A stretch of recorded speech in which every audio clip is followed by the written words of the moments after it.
Welcome to Buddha at the Gas Pump. My name is Rick Archer. Buddha at the Gas Pump is an ongoing series of conversations with spiritually awakening people. We've done over 700 of them now. And if this is new to you and you'd like to check out previous ones, go to batgap.com and look under the interviews menu, where you'll see them organized in several different ways. This program is made possible through the support of appreciative listeners and viewers. So if you appreciate it and would like to help support it, there are PayPal buttons on every page of the website and a page explaining alternatives to PayPal. My guest today is Melinda Edwards. I'm going to read her bio as I usually do. Melinda is a doctor, a psychiatrist, a mother, writer, and physician in Charleston, South Carolina. Oh, I'm repeating myself here, providing psychiatric care to underdeserved adults. She completed her residency in psychiatry at Stanford Medical Center. She has studied complementary and alternative medicine with Andrew Weil, MD, researched the effects of MDMA on PTSD, and is a columnist for Autism Parenting magazine. Dr. Edwards is the author of Psyche and Spirit, How a Psychiatrist Found Divinity Through Her Lifelong Search for Truth and Her Daughter's Autism. As a child of medical missionaries, Melinda grew up in a Mayan Indian village in Guatemala. Early in life, she experienced an inner pull to a deeper truth. Her journey has taken her through various spiritual practices, including meditation retreats, guidance from spiritual teachers, travel to India, and living in spiritual communities. And her quest led to the ongoing discovery of the sacred in all. And I'm very familiar with all that because I listened to her whole book and really enjoyed it.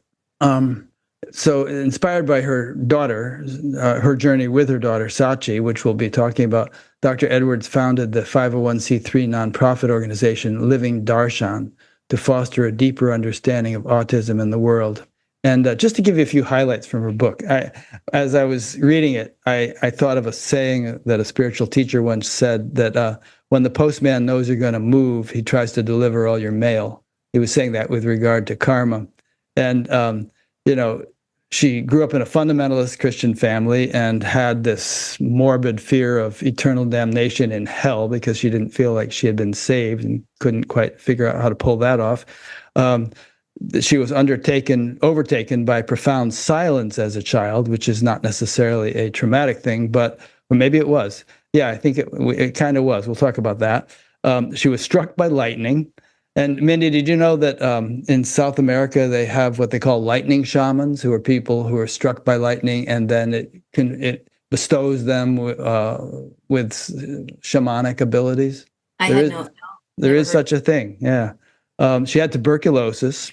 Her family car went off the road and nearly went down a steep cliff, which would have killed everybody in the car, but it was saved by a couple of trees that just happened to be in the right place. She had near lethal anorexia requiring hospitalization and institutionalization.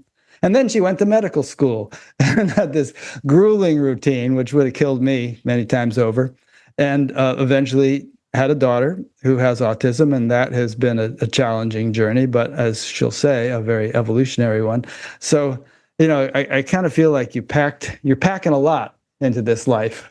Yeah, either the mailman wanted to deliver a lot of mail, or I required a lot of hard knocks to kind of break through with my contractions. One of the two. Yeah. And if one believes, as I believe you do, that life is not capricious and arbitrary and meaningless and accidental, then there is some evolutionary significance to all this stuff. Yeah, and as I remember during my teenage years, when that tremendous terror shifted or opened into this intense longing for truth, the longing was so intense, I would just call out to the universe and say, whatever it takes, whatever it takes. Now, in the thick of the traumas I would experience and all the suffering, I would regret having said that, but I kept saying it. I kept saying it, and watch out what you ask for. Yeah. And that's a perennial theme. I've heard that in so many interviews I've done, where a person just has this ardent desire for truth, and they say something like whatever it takes.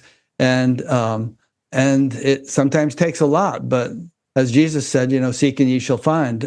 Once that epistle is put out there, once that request or demand is voiced, the universe responds. Yes, it does. Yeah. So I think that's a key point that we're kind of starting with, which is that, and I've heard many spiritual teachers, both Eastern and Western, say this, including, well-known gurus in India. There's a saying in India that sometimes attributed to God, and sometimes it's things gurus say: take one step toward me and I'll take 1,000 steps toward you. And Patanjali in the Yoga Sutras talks about degrees of ardency or intensity in one's spiritual path. And he basically correlates greater intensity with greater rapidity of realization. Mm-hmm. And the longing itself emanates from that which I'm seeking, or that which we are seeking, that which we're longing for. So it can't help but bring us back to that. It can't help but respond, because it's born out of that very, it's not a thing, but it's born out of what we're longing for. Yeah. There are nice quotes by Meister Eckhart and Rumi and people like that about, that which you're seeking is, I don't know, it's essentially that which you are. And it's kind of the divine seeking itself, Yes. Yeah, it is. I mean, that's the beautiful dance of existing as a separate individual, is getting to dance back into the love that we all are.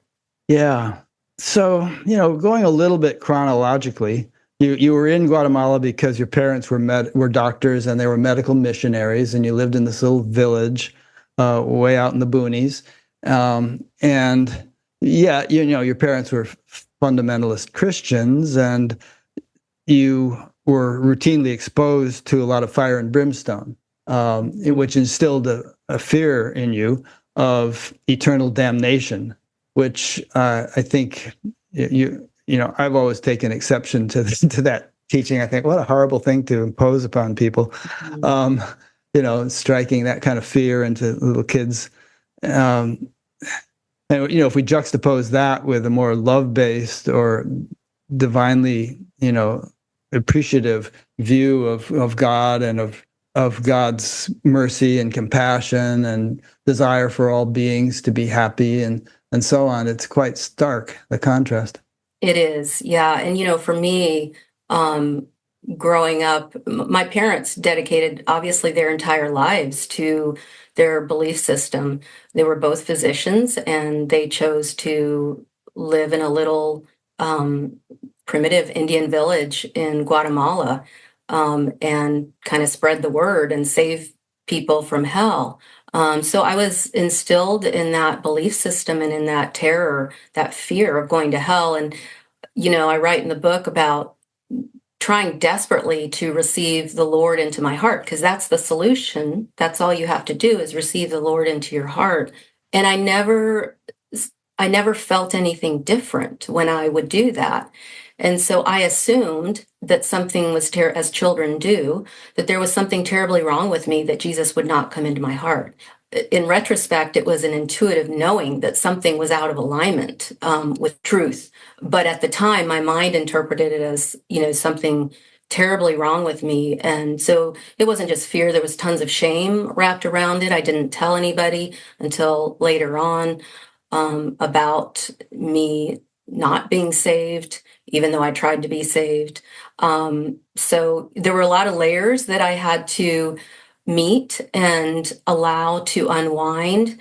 And it was quite intense, because these were things deeply ingrained in my whole system, in my nervous system, in my energetic system, contractions, if you will. And so, ultimately the development of anorexia as part of that, there were a lot of layers to that. But, and then through therapy first, that helped to open me to these aspects that I hadn't been able to meet when I was younger. So I'll leave it there. Yeah. A spiritual teacher once said that God may be omnipotent, but there's one thing he can't do, which is remove himself from your heart. And the reason for that is he's also omnipresent. And I'm saying he for convenience sake, obviously, but all pervading. So, you can't bring Jesus into your heart because he's already there. Beautiful. Yes. Yeah, very true. Yeah. Sometimes we kind of have to go around the world or around the universe to get back to that, but Yeah. yeah. There was a beautiful little story. I'll try to tell it quickly. Maharishi Mahesh Yogi's teacher's teacher, who, when he was a young boy in the Himalayas, having left home at the age of 9 to find a guru and having found one after about 5 years or 8 years of searching, his guru sent him away to some caves nearby to do long meditation. And also because he felt like, I think the guru felt like, well, this guy's a lot more advanced than these other dimwits I've got around me here, so he's going to get some social. So anyway, he went off to the caves, and after a while, the teacher sent an emissary over there to ask if there was any space available for him to come and to those caves. And the boy said, "No, sorry, I know you're just in the capacity of a messenger here, but tell him that there's no space available." So the guy goes back. And there's this big uproar in the ashram. How dare that young upstart say a thing like that? No space available. Doesn't he understand the way you're supposed to treat a master with great respect and so on and so forth? And so finally, the master realized there was a buzz in the ashram, and so he sent for the boy, and he came into the presence of everybody, and he asked him to explain why there was no space available. And he said, after I surrendered to you, there was nothing but complete fullness. And had I realized you wanted to come a second time, I could have reserved some space. But as it was, there was absolutely no space for you to come a second time because you totally fill my heart and my environment with your presence. Beautiful. I love that. Yeah. Rick, circling back to, we were talking sort of in more general terms about fear-based religions. In one sense, yes, it's a barrier to love, to opening to what we really are, both just as an individual, but also collectively. But it also is an opportunity, as everything is in life, but it's also a doorway into what we really are, because everything is born out of that. So everything is a doorway back to that. And just to kind of weave the psychological in here too, in my experience, being present with these different emotions or contractions or issues, whatever we want to call them, it's almost like layers kind of unwinding or dissolving as we meet each layer. So a lot of times, oftentimes the most superficial layer might be anger. That's when we're really projecting everything outwards, or blame or criticism. And then if I'll speak about myself, if I sit with that and don't discharge it through action or through thought, and just am present with it in this body, the energy of that, it can open to other layers. Sometimes, it might be fear. These are all labels that the mind attaches to the energy, but nevertheless, it's an opening and an unwinding. Fear, and then nearly always, in my experience, getting down to the bottom layers, there's this pain or sadness or grief. And while there might be an individual story or circumstance that our mind attaches to it, the core of that is the pain of separation, in my experience. And when I open to that pain, whether the story is present or not in my mind, there's tenderness and just this tenderness. And tenderness is, you open to that, it's just love, non-separation, just love. So just sort of, again, just weaving in my psychological and spiritual process ongoing. Yeah. So you're saying that there's a kind of a strata of various sleeping elephants that we have to tiptoe through to kind of get to the other side, so to speak. And as you tiptoe through them, elephants start waking up, and you feel, oh, this elephant is making a fuss over here, and that one's making a fuss over there. But the ultimate kind of like the last elephant is, guarding the threshold is pain, you're saying. In my experience, typically. Now, sometimes, the fear will open straight to love, but oftentimes it's that grief of separation. Yeah. Yeah. There's how does it go? There's some line in the Upanishads. All fear is born of duality, or something like that. There's this thought that at the very kind of inception of manifestation, we step into duality from unity, and so there's a kind of, I think Samuel Bonder of the Waking Down group called it the core wound, and perhaps Eckhart it refers to it as the pain body. But there's some kind of core thing that is the most that's at the root of everything else. And I've spoken to a lot of people who feel like it's a very scary threshold to cross. When they finally encounter that, there's great fear, like the ego is recoiling against having to go through that. Yeah. And I think there's also, not exactly sure how to put this into words, but just how everything is sort of a microcosm of the macrocosm, that we go through this deepening, and it's also an opening to more and more subtle aspects of being as we move through these levels. But we go through some of these at one level that brings us into compassion, maybe for another person. And then other times we're opened even more deeply into this sense of total unity and love, a connection with absolutely everything and no separation. I forget where I was going with that, but Well, there it is. it's nice in and of itself. Yeah, so I guess what we're laying out here is that there's a range of levels in our subtle mind-body system, which we're ordinarily unaware of. And we have to traverse that range in the process of spiritual evolution. And we have to deal skillfully in one way or another with what we encounter. Yes, and open, because most of our lives, and I'm sure much less so the people who come to Bat Gap, but most of our lives are spent running from the pain of separation, whether that's through, addiction or, food, alcohol, the internet, social media, whatever. We're kind of running from what we really are. Mm-hmm. So, and then, this to the point I'm kind of making too, the truth that everything is born out of love, out of truth, we can experience that directly. It's not just a philosophy or the Upanishads or whatever. You and I get to experience that directly by turning towards and opening to these contractions within our system, or these things that otherwise the individual me might want to turn away from. Yeah. Because they everything will lead us back to love, because it's born from love. Everything is born from love. So we get to experience that firsthand. Mm-hmm. Yeah. So I got two things out of what you just said. One is that everything we're talking about here and everything that in the whole world of spirituality is it's not merely a philosophy or something that's interesting to think about. The whole point of it is to have the direct, visceral, concrete, living experience. Yes. Yeah. To realize it through our whole system. And it's useful for the mind to have paradigms and, its list of stages, whatever, paradigm it wants to take, because the mind can't get agitated if it doesn't have, something to kind of rest with. But that's not the ultimate realization or experiencing. It's fine to talk about it, but the opening to what's really here is, in my experience, where it's really at.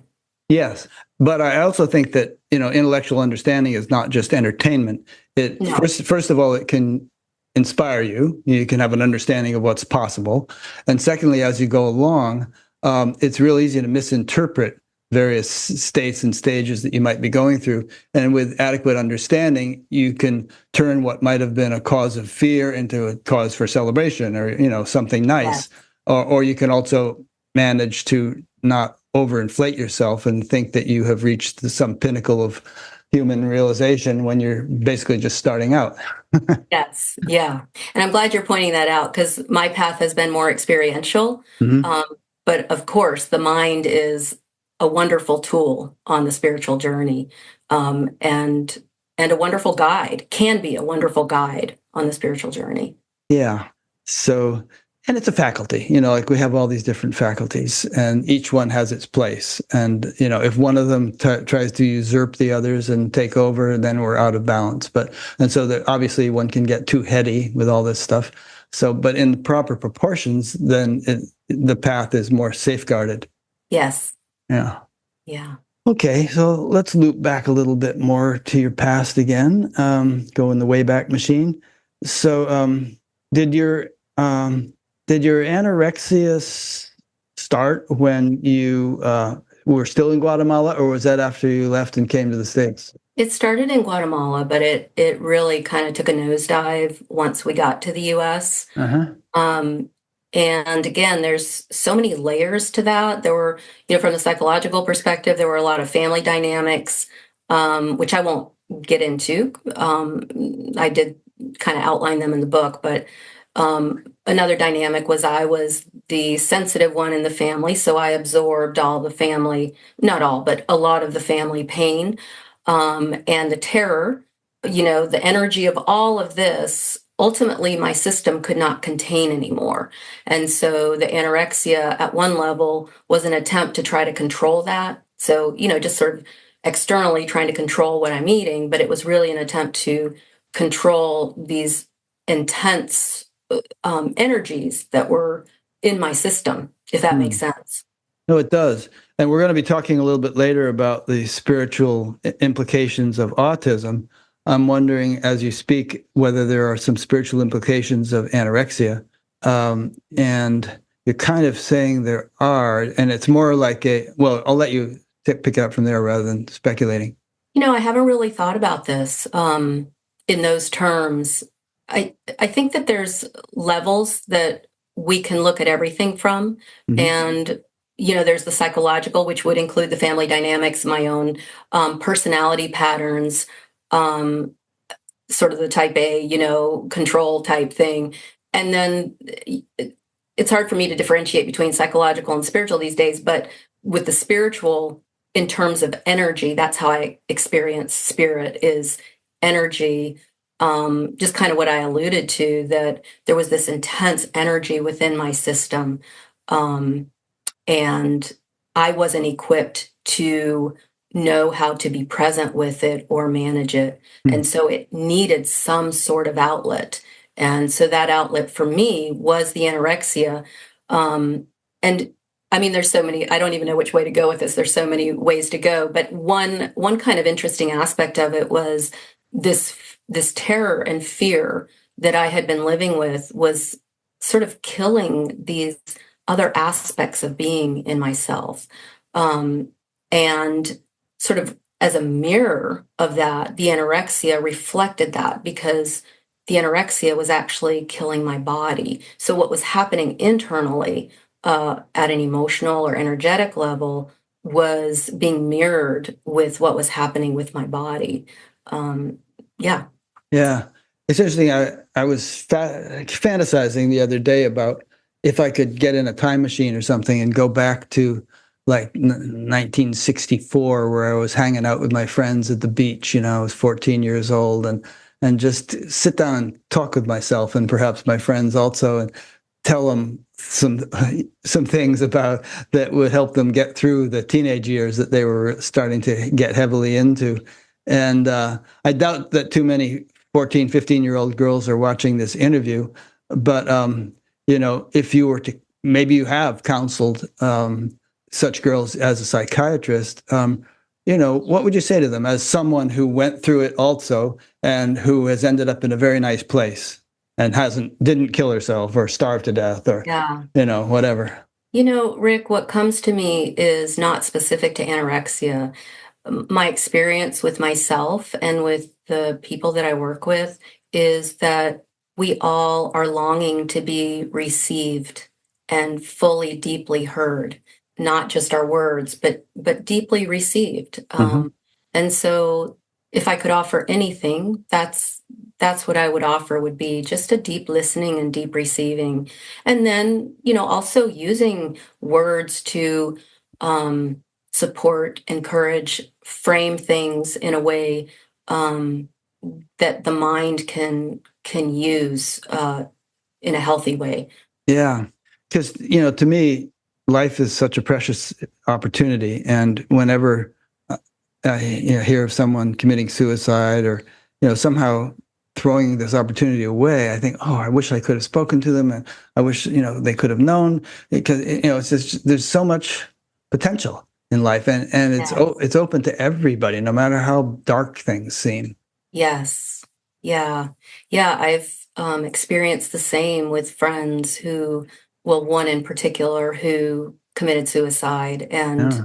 the regret afterwards of, was there, that's just this natural process too of grief, but the regret, was there anything else I could have done to love her more, to, um, Yeah. yeah. Yeah, there's this guy in town who I kind of knew pretty well, very nice guy, and committed suicide recently. And my sister told me that he had a sign up at the local store saying, "I'm lonely. If anyone would like to hang out with Oh, me, let me know." And I wish I had seen the oh, sign. He could have taken walks with me in the woods. It could have made a difference. And oh. yeah, What a poignant cry for yeah, help. really. Okay. Um, I guess what we're sort of evidencing here is that, compassion is part of the spiritual path, and a component of spiritual development. And we could be just sitting here saying, "Oh, life is an illusion, and it doesn't matter what happens because nothing ever really happened, and there is no person, so nobody dies," and yada yada yada. But that's not the way I choose to see it. Yeah, well, all true, but here we are. Here we Yeah, are. And I noticed too on my path, the more I open, or the more my system opens to all aspects of being, of course, the more the heart opens and the more compassion comes forward naturally. yeah, Yeah. And probably a bit trite for the people that are listening in, because you all are, further along, but um, it's impossible to be really present with somebody else's pain or trauma or anger or anxiety or depression until we've been fully present with that in ourselves. yeah. Oh, good point. I mean, because if we haven't been, then to the extent we haven't been, we're numb. And if we're numb, we can't really commiserate or tune in with other people Yeah, or receive, and or so then receive. we might try to come up with solutions, or problem solve, and that can be useful. But first of all, we all really need to be heard deeply. Yeah. That's my experience. Huh. That's probably largely what you do as a psychiatrist, is enable people to be heard. Yeah, yeah, and it's interesting, because I work in a really traditional setting, um, with underserved people, Hmm. many who are suffering deeply. Some are homeless, some are chronically suicidal, or psychotic. Um, some have killed other people, so deep, deep suffering. Um, but it's all the same. It's just everybody's longing to be heard. And it is such a privilege to witness another human being begin to bloom and open, when they are heard, and when they begin to be able to open to those aspects of themselves, and listen to those aspects of themselves. Yeah.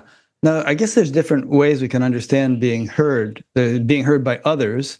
But then, some would say, well, the ultimate thing is you really need to know who you are. You need to know the Yes. self, and perhaps you could tie those two together in some way. Can you really be heard in if you haven't sort of tapped into who and what you are Um, ultimately?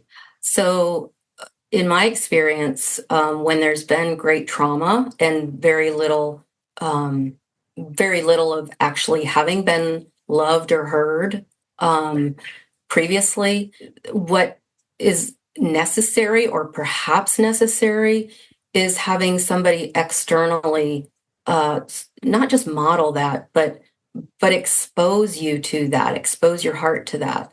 And then we internalize that, or the person, like my patients, or when I was a patient as an adolescent, my therapist transmitted that to me, that love. Hmm. And so then it's almost like virus isn't the right word because that's a negative connotation, but love is like a virus, it spreads. Right. And so when that is shared with someone, we really aren't separate. It's an energy that then we absorb and then internalize. Is that responding to your question, I Rick? think so. Yeah. I'm sort of thinking about, as we speak, I'm thinking about how external aids of various types are essential for most people, vast majority of people, on the spiritual path. The vast majority of people couldn't just go sit in a cave and close their eyes. They'd go batty. So call it a crutch if you like, but if you have a broken leg, you need a crutch.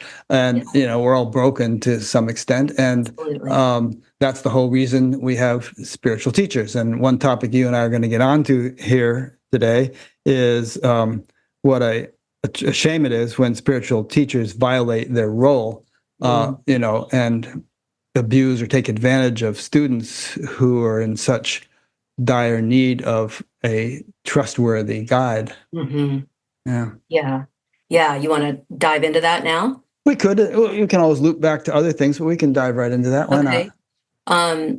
Yeah, this, I was with many spiritual teachers on my journey, and some cleaner than others, but one in particular that I'll speak to, when I first heard that person speak, I felt this enormity of truth energy, for lack of a better word. There was just this intense energy, and it resonated deeply with me. And I was just overwhelmed, and tremendously grateful. That moved very quickly into devotion. And the longing had been there throughout my life, but then the longing kind of shifted into this intense devotion.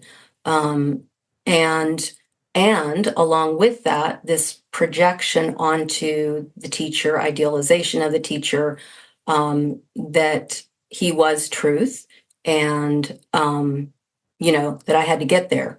And that's, projection is part of our human condition. So, but with the spiritual teacher, it can get heightened. Now, I'm not sure exactly where to go with this, Rick, with this story, but I don't know that I need to give all the details of the story. But what I guess what I want to And it's all my fault because you found him on Batgap. I wasn't going to say that, but no. I got some very mixed karma here. Jumping to the end here, I'm actually really grateful for intensity of my experience with this teacher, because, here I am. So, but I want to kind of just highlight some red flags that perhaps people might be able to hear, red flags with spiritual teachers. Now, when we're in the throes of devotion, there's just, it's the mind gets overridden. I can't tell you how many times I thought, wow, if my colleagues or my friends heard what this person is saying, they would think he's grandiose or off the rails, or, he's the avatar, the only one. And my mind would jump in and say, but they aren't here. They aren't experiencing the intensity of this truth force, which he also claimed was truth force. Now it was intense energy. That's absolutely true. And many spiritual teachers have this intense energy or charismatic energy. The truth is, any of us can cultivate that. And particularly when someone's sitting up there and students are projecting all of this onto them, that energy intensifies. So it kind of feeds itself because we're projecting our energy onto them. And so the energy gets more intense. So back to the devotion thing, devotion can override all common sense. But perhaps if we just highlight a few red flags, maybe for some people it will allow the mind to step in and prevent some unnecessary suffering. Although, of course, at one level, we know that whatever suffering we come into is necessary, as it was in my case. So one of them is, one of the red flags is if the teacher says that basically they're the only one, that they're the only path to enlightenment, that they're the most realized person on the planet, they're the avatar. If you encounter that, I would say just hightail it out of there, run the other way. There are as many pathways home to love, to truth, as there are people on the planet. So you want to jump in. And there are a lot of teachers out there saying they're the only ones. So yeah.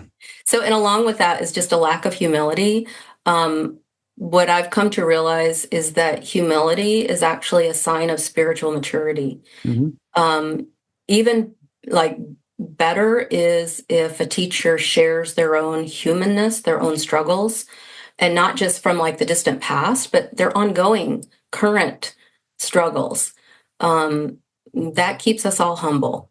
And the other point here is just kind of coming back to what I said.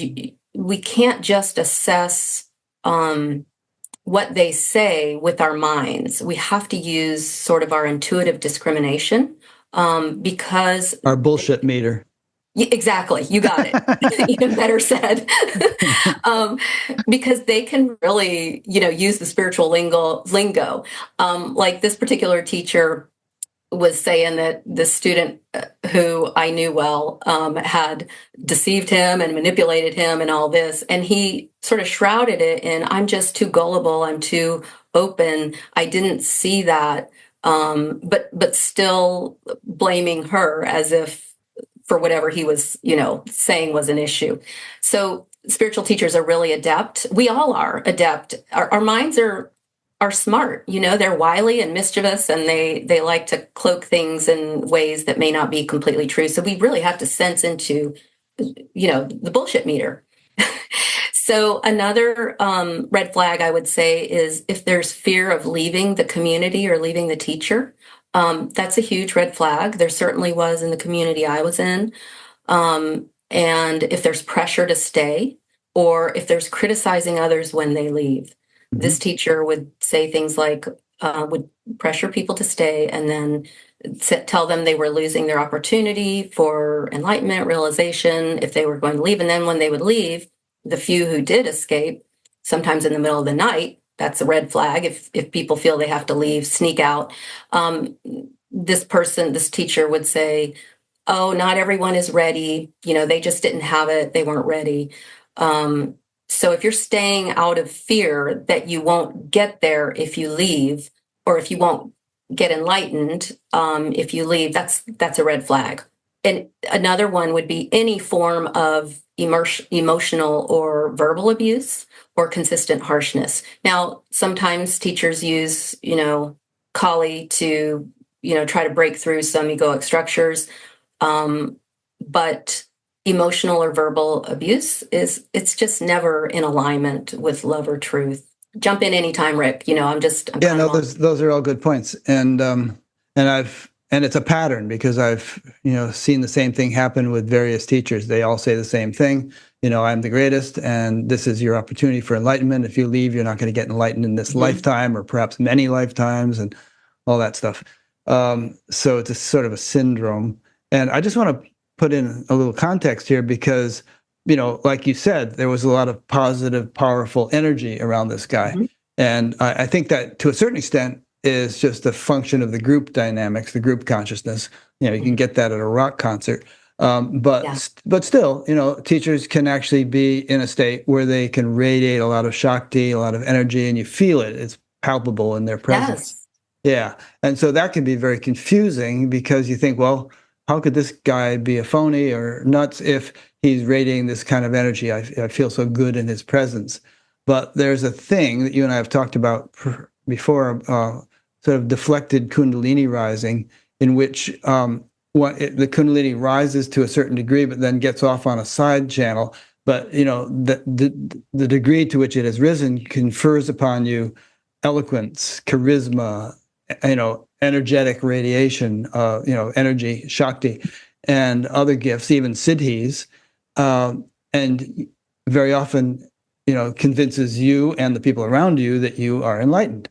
But what it ends up doing, and I've seen it many times, is it ends up aggrandizing one's ego or one's sense of self.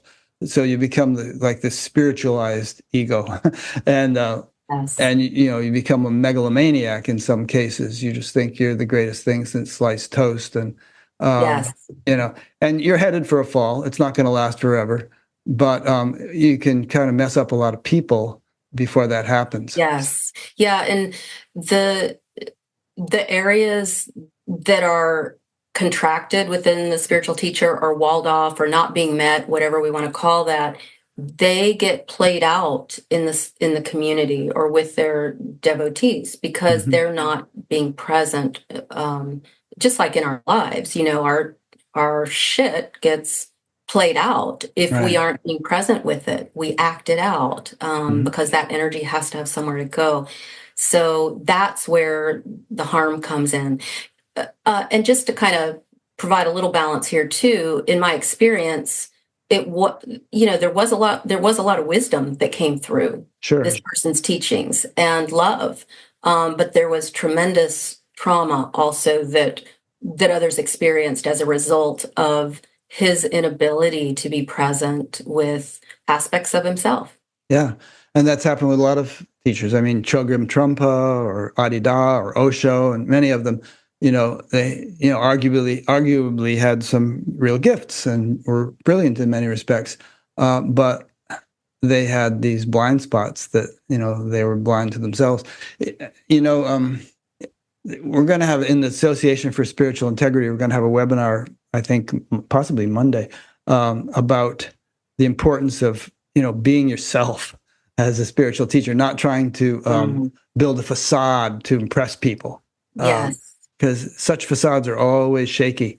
And if your students are the types that are going to leave if you exhibit some flaws, let them leave. You don't want those kind of students anyway. It's just better to be yourself. Yes. And some of them, Adyashanti comes to mind as someone who was always what you see is what you get. And if he had a problem like Bell's palsy, which he was bothered by, and he would talk about it. And no one thought the less of him. In fact, it made him much more popular with, I would say, a rather mature breed of spiritual seekers. People who Yes. didn't want to be bamboozled and didn't need to be impressed by someone who feigned perfection. Yes. Yeah. Just the importance of being real for all of us. But, Yeah. talking about spiritual teachers, just being real. I notice in myself, I can sense when there's projection. It can come with the MD, or it can come with now that the book is out, an author, or even this backup interview when a couple people found out, oh, you're going to be on backup. And then one person even said, "Welcome to the Back Gap Club." Someone else who was interviewed, and I'm like, "Ooh!" And then I started to feel some anxiety about it, actually. But that's another story. But you can kind of feel the projection, and I always just have this urge to pop that bubble, and the urge to just share my humanness, Yeah. because something about that is, I mean, projection again is the nature of this whole world. That's what creates other, but when it comes in my sphere, when I can feel that, my urge is just to prick it. The way to prick it is to share my humanness in this moment, just to be real, just to be real. Yeah. The Dalai Lama, the current Pope, and Gandhi all come to mind as examples of people that a great, huge fuss is made around them or was made around them. And yet they managed to kind of keep it simple, Yes. keep it real. Yes. Ram Dass is another great example. Great He would example. just Yeah. share what was going on. I remember when I was in my 20s, Ram Dass was and still is such a dear teacher to me.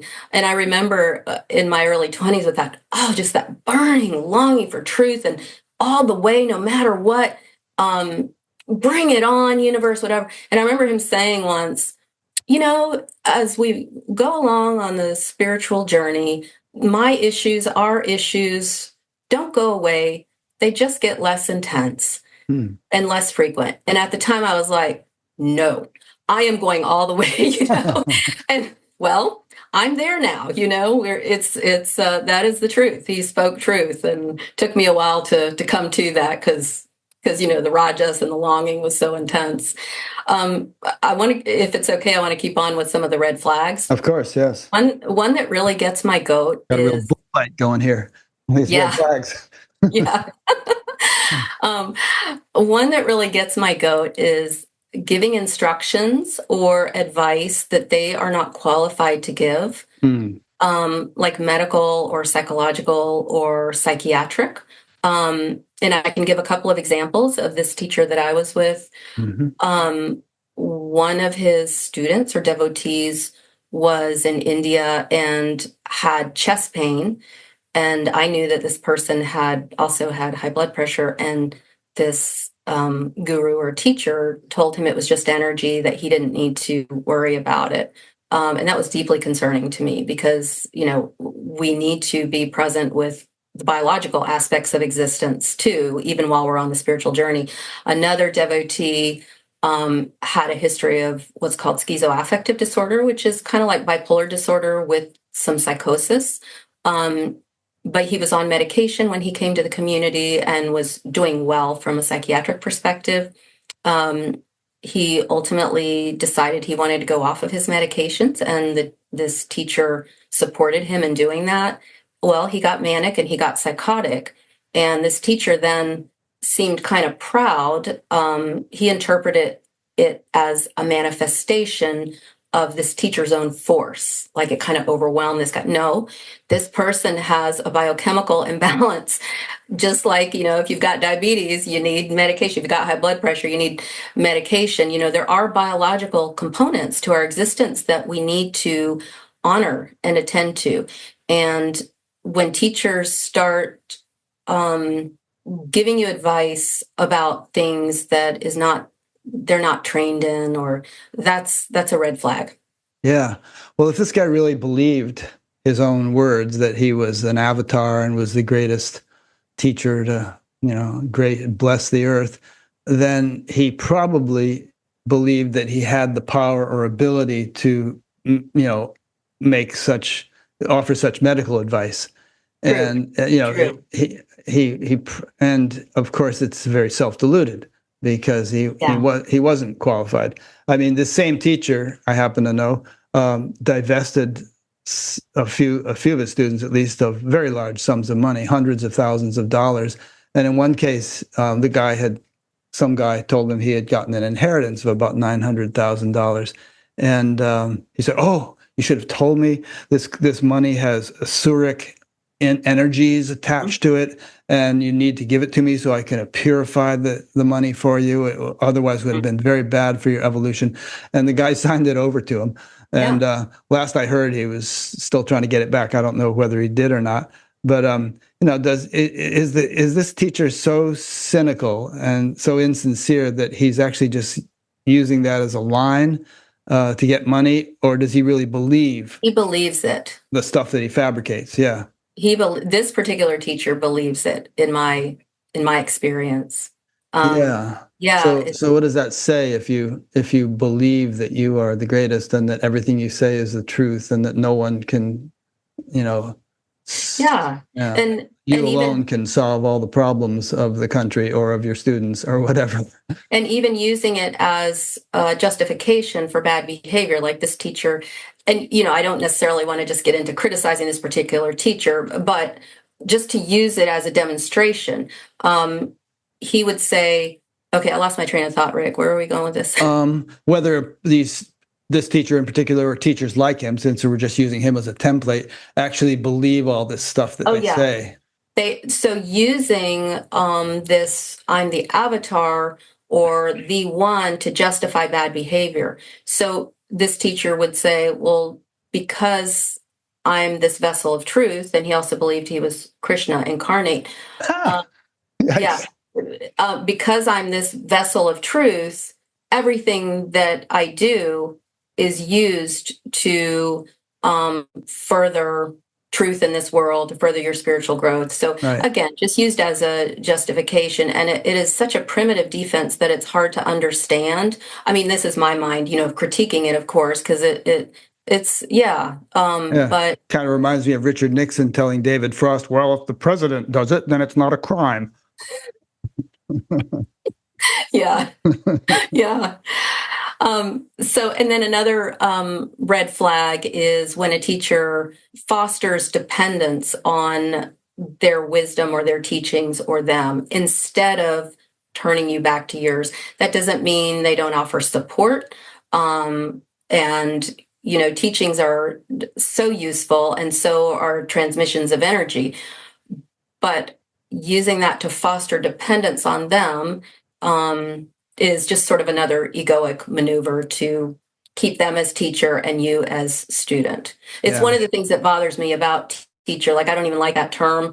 I remember when I was filling out the form you asked me to fill out for back gap, like I had to check a box, like what category will this be in? And I just kind of, I had this aversion to teacher, and I reluctantly checked it because nothing else kind of was like, nothing else matched up. But I really feel like, I'm just a friend, and we're all walking arm in arm together.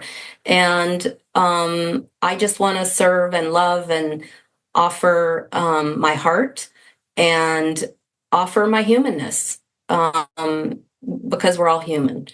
Yeah. So anyways, I think the trying to foster dependence keeps that whole projection thing going, keeps the a spiritual teacher who's really identified with being a spiritual teacher um, is is really underneath everything going to need students for there to be a teacher. Does that make sense? Like, Yeah. Sure. yeah. I mean, that's his So bread and butter. But obviously, I mean, you wouldn't want to have stayed in medical school for the 30, 40 years. At a certain point, you graduate and you become a doctor, you know? yeah, And any teacher, and no medical school would succeed if it tried to keep its students there forever. So obviously it right. wants to graduate them and have them go on Yes. and perhaps even train other doctors and so on. So yeah, it should be Yeah. that way with spiritual teachers, obviously, and as a mother, there's a stage at which one's child is dependent, but you don't want them living in the basement when they're 40. Right. The whole intention as a mother bird or a parent bird is that they fly the coop, right? Yeah. That's the whole Yeah. thing of it. Um, so, and along with the humility thing is just entitlement and lack of gratitude. Mm. I witnessed that and was always just baffled by it. There was never an expression of gratitude or a sense of it. It was just this entitlement.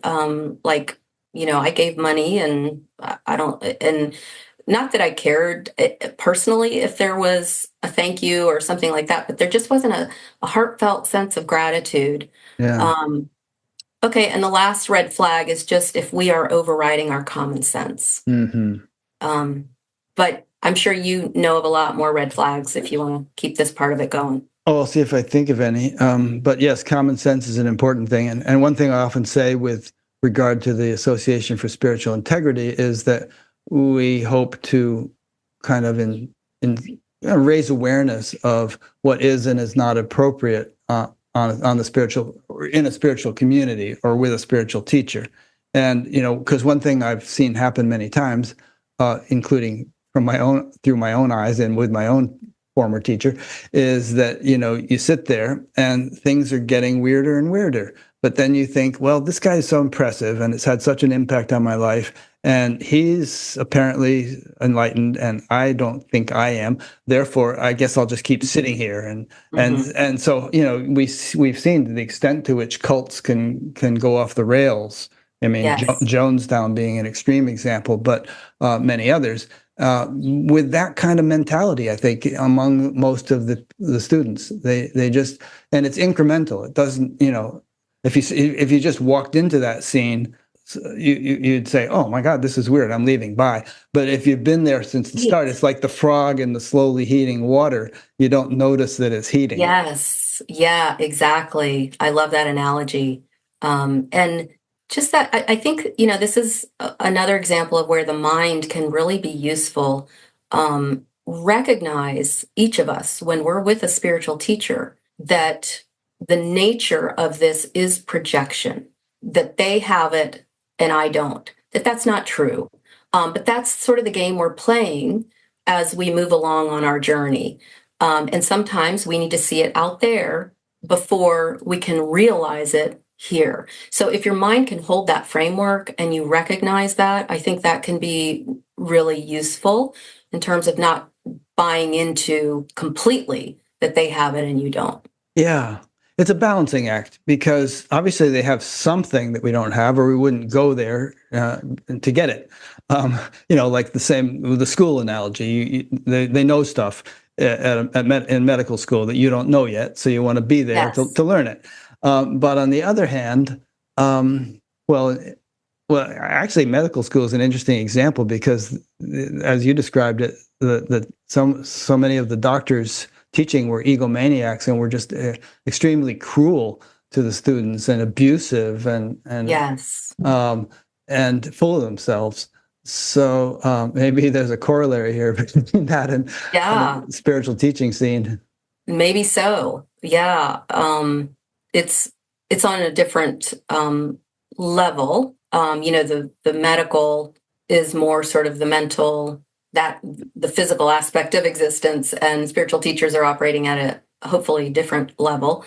But along those lines, just kind of shifting into the medical system, it's very fear-based, and the training is, and so is the medical environment. And I can give a couple, and I go into that more in the book. Is it okay to kind of go in this direction, Rick, or did you? Yeah, no, do that. I just want to say quickly, I'm reminded of my friend Miranda McPherson, who's a spiritual teacher and been on Batgap a couple times.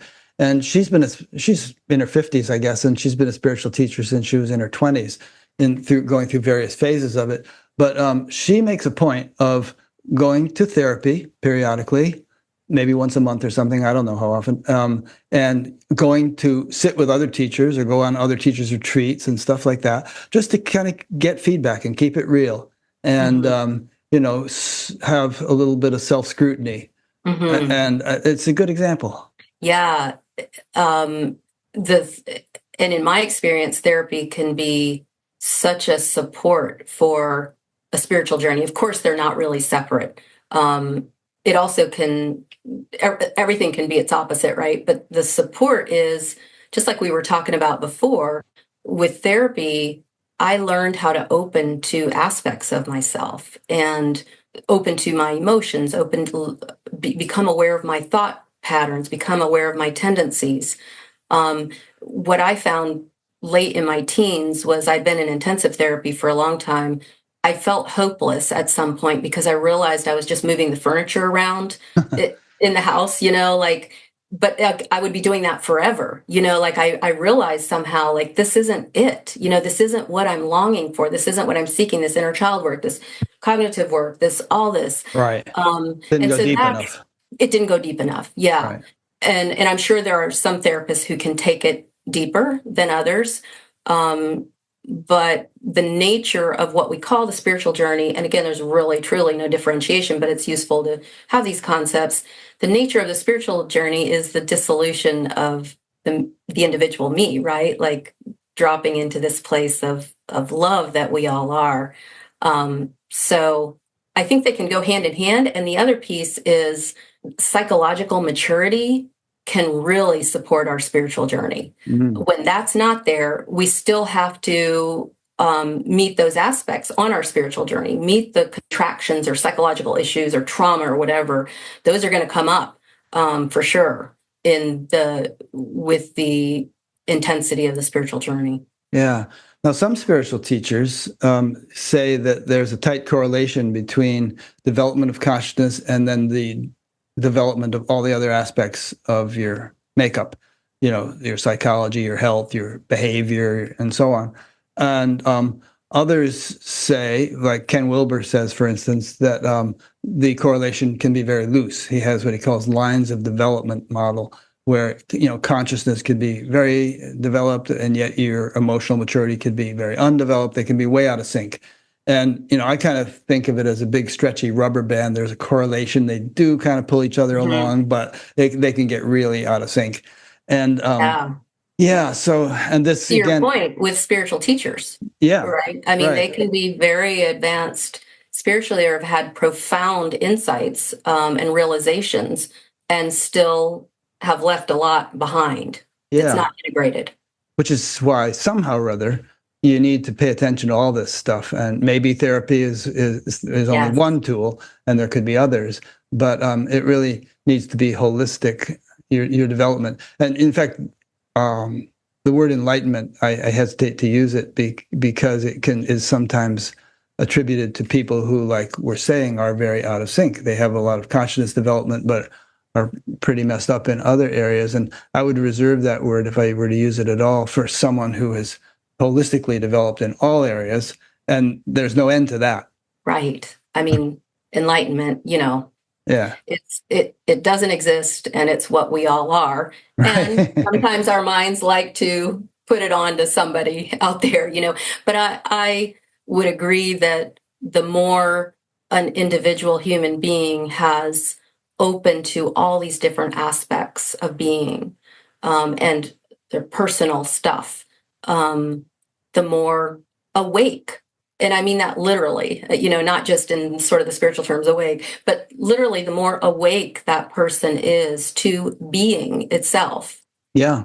And as you say that, I'm thinking of, some so-called spiritual teachers who, if they were to hear this conversation, would say, you guys are crazy. You're just wallowing around in all this Maya, all this illusory stuff. Can't you just realize that you're already enlightened, and it's not that you are already enlightened, because you don't even exist, and that alone is, and there's only this, and you don't need practices, and you don't need teachings, you don't need therapies. Just, wake up. And, Yeah. Yeah. And, when I was, I guess I'll call it just sort of coming up, I'm still coming up, we all are, but early on, when I moved to the Bay Area to do my residency in order to be around spiritual teachers, the non-dual teachers back then, and I don't know about now because I don't have much opportunity to listen in on podcasts and stuff, but back then that was kind of The norm. what was being taught, this none of this is real, and this truth and wisdom coming through them that resonated so deeply in me, like it's true, that there is no other. Instead of saying none of this is real, I prefer to say there really isn't any other. But here we are. I've got this body. Here it is. Yeah. But kind of going a little deeper with that too is there is, for me, I'll just talk about myself. And this happened when I was parting ways with that spiritual teacher. And for this, I will ever be grateful, not to the teacher, but just to that whole situation. The realization of what I call aloneness with a capital A. Some people might call it emptiness with a capital E. That there is no other. For me, and I know everybody that has this realization experiences it differently, but it was utterly devastating. It was so stark, so devastating. It was almost like a nuclear bomb went off, but so enormous that it blew up the whole world and the whole universe. So nothing was left. So stark. And it was, this realization was, and still reverberates through here, much more real than anything I had ever experienced. Mm-hmm. It wasn't just a mental philosophy, like a philosophy. So it's like, we can come to that, and it's the ego's worst nightmare. It's like if I had known that at the beginning of my spiritual search, that's where it would sort of culminate, I would have run the other way. But Rick, I totally forgot why I got on this tangent. It's not exactly a tangent, but what were we talking about so I can kind of come back to the context of it? We were talking about the Neo-Advaita philosophy. Oh, that, nothing is that real. there is truth there. Yeah. But in my experience, so this time of utter devastation, aloneness, and there was nothing anybody could say, no teacher could say anything, because all of that was recognized to be unreal, Right. Just another thought. So you truly are alone in that. There's nobody to depend on, nobody to turn to, nothing. There's nothing. Now, over time, my experience it was gradual here. Other people have different experiences. There was just sort of this very gradual, after a long period of that, engagement in the world little by little. And it wasn't that I was going through my motions and doing what I needed to do to take care of my daughter, to work, all of that. But I'm talking about sort of more of a human being engagement in the world, and this recognition or experience of it more as a dance. And this wonder that goes with this miracle of being able to be this human being, this individual point of consciousness here in this body, and to be able to identify as this. So, yeah, so there's a profound truth to what those teachers were saying back then when I was, resonating deeply with what they said. And now for me, there's also, just There's the a beautiful larger dance of truth. life. Yes. Yes, Um, yes, there's a yeah, line in the Brihadaranyaka Upanishad where a student is espousing the kind of, nothing is real philosophy that you were just mentioning. And the teacher says to him, this Brahman of yours is one-footed. And so it's partial. There's the famous line from Shankara, who wrote Brahma. I'm reading this. I don't have it memorized. Brahma Satyam Jagat Mithya Jivro Brahmaiva Napara, which is typically translated as Brahman is the only truth, the world is unreal, and therefore ultimately there's no difference between Brahman and individual self. But Mithya does not mean the world is unreal. It means it is existing and non-existing simultaneously, or either neither existing nor not existing. And one classic metaphor that's used is if you go into a pottery shop and see a bunch of pots, you could truthfully say that there's nothing here but clay. That's it, clay. mm-hmm. But that's not entirely true, because there are pots, even though they're made of clay. It's equally true to say there are pots here in this room, and you can do things with them. Yes. So the world is both real and unreal. It exists and it doesn't. It's paradoxical. Yes, it is. And to come back to that profound realization, the nature of realizing that nothing is real is not having access to this other leg, if you will, like you Right. said. It's just, this is all there is. So, yeah, I just wanted to speak to that part of the journey, partly in case other people are experiencing that. And there's different levels of that experience of aloneness too. There's sort of the human level of loneliness. Everything we experience is an emanation from a quality of being that's right next to truth or love, or the core essence of our being. So sometimes it gets further and further out on the branches, the experience of it, but that's why we can follow everything back to what we really are. And that's where integration comes in. Yes. Yeah. Yes. Stabilization, integration. Yes. And it doesn't have to be either or. You don't have to swing back and forth from this extreme to that extreme. Both can be lived simultaneously. Yes. Yeah. Yeah. And that takes time, as you said. I mean, at first you were blasted with this, and there wasn't much integration, and then the integration gradually happened. Yeah. And, now my experience of life is just this river flowing through.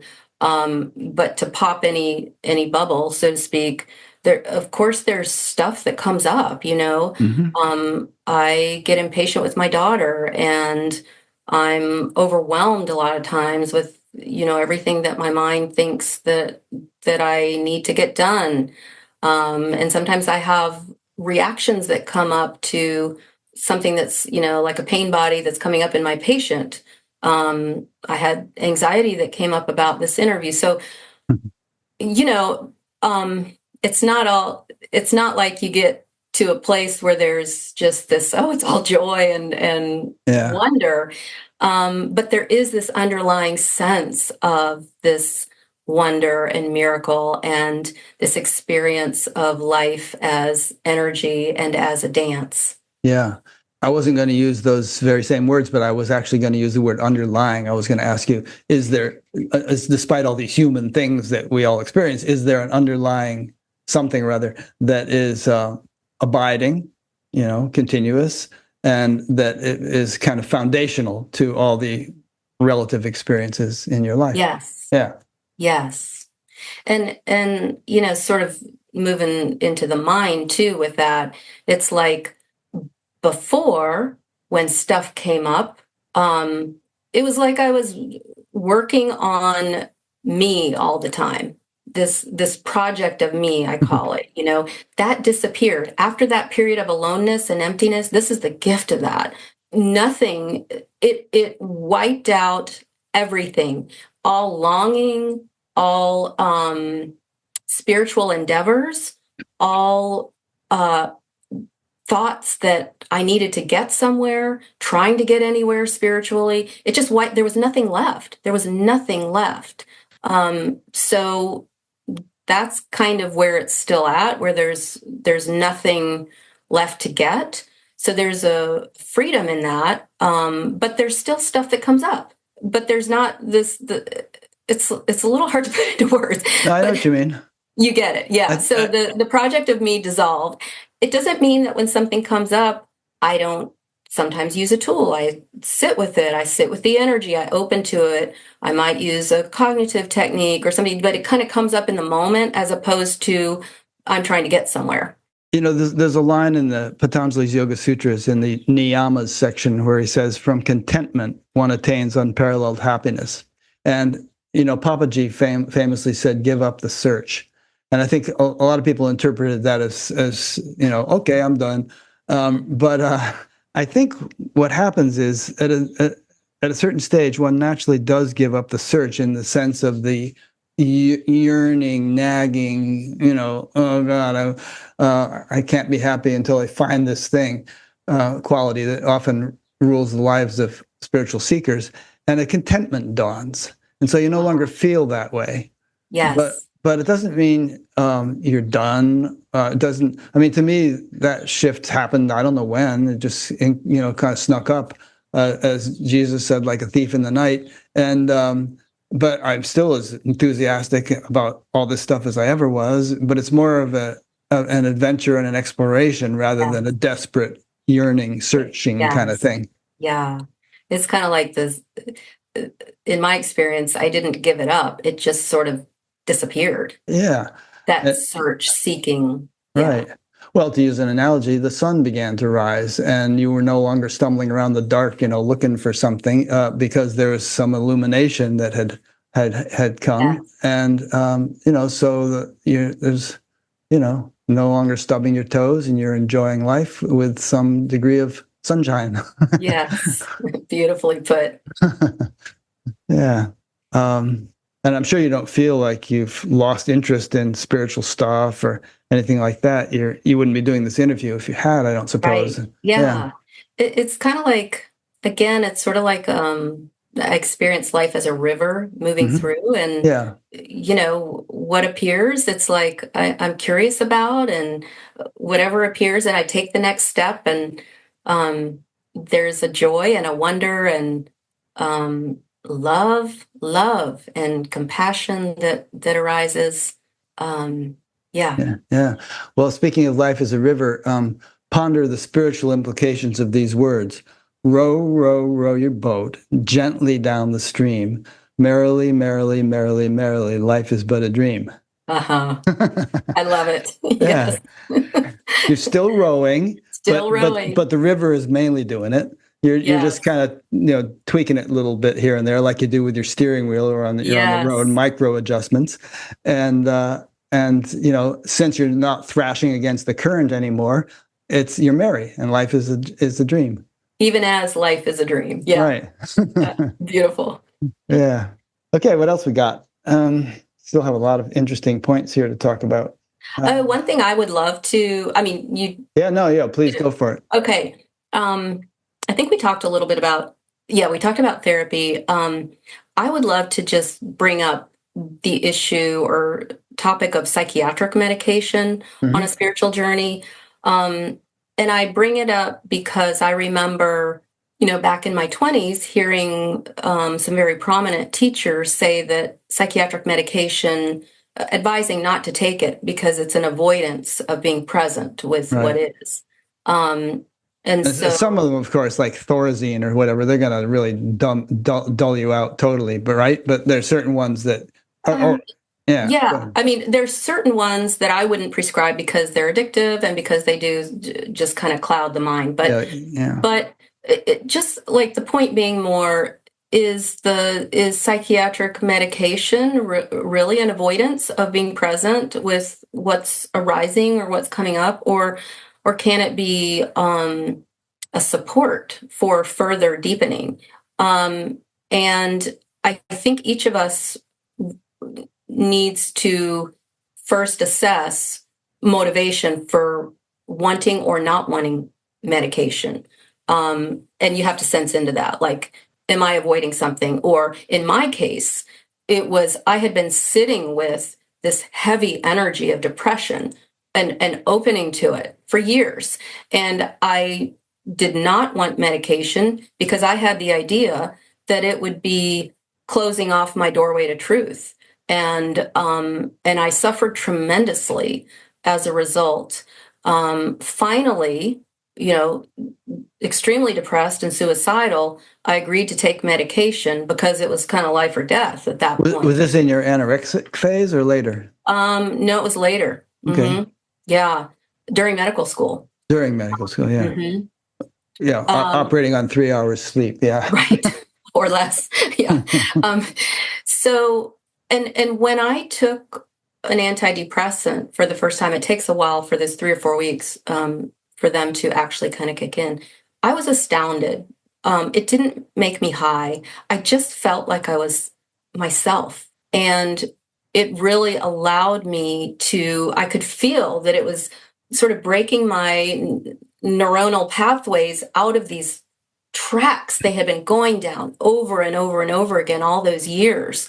And it opened up my mind and my whole self to the possibility of further deepening. So there is such a thing as a biochemical imbalance. And I think, one way again to attune to, is it right for me or not, is have I been sitting with something or opening to or working with something? And we all have to be really honest with ourselves. When I'm working with it, am I really resisting it or avoiding it? Or am I really genuinely opening to this and just kind of it going around and around and no transformation, no shift? In that case, it's likely a biochemical imbalance. And I'll add that, research shows us in terms of antidepressants, when they're given to people who are depressed with a biochemical imbalance, those people improve typically. When they're given to people that aren't depressed, nothing happens. It's not like they get high. They just experience the side effects of the medication, but they don't get high. So it's not like if you take certain kinds of medications, it's not like you're going to get a high and run, be able to run from something that needs to be experienced. Yeah. All right. I have a few questions on that. One is, in most cases, does a person take such medications for a long, long time or continually? Or do they just get you through a phase and then you can stop them again? That's question number one. Each person is different. I mean, of course, there's from the medical level, there's guidelines with that. If it's first episode of depression, it's best to be on, and research backs all this, it's best to be on the antidepressant for at least a year to try to kind of get those make sure you don't default back into those grooves. If you've had more than a couple episodes, it would be longer term. And it's different for each sort of mental health issue. Bipolar disorder typically needs medication long term. That is truly a biochemical imbalance. And schizophrenia or schizoaffective disorder. Now, there's all these caveats, though.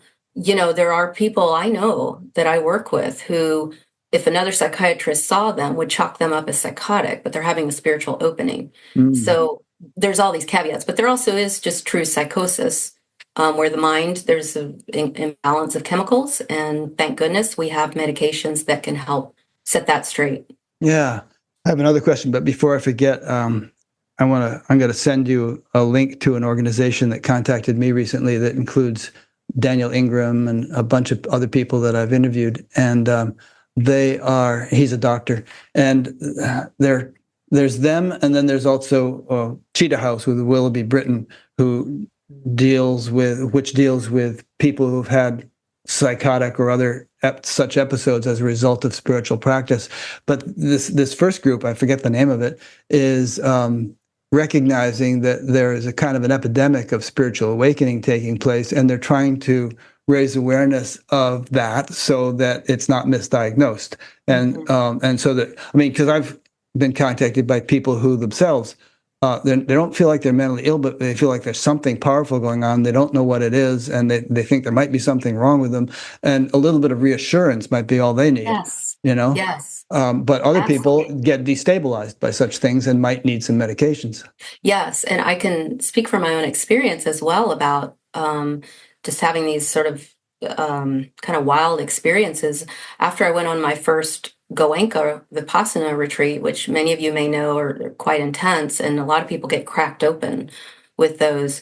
I returned to medical school after taking a break from med school, and I would find myself in all kinds of states, something cracked wide open where there was no me, there was no ability to differentiate objects. Suddenly I'd be in somebody else's body.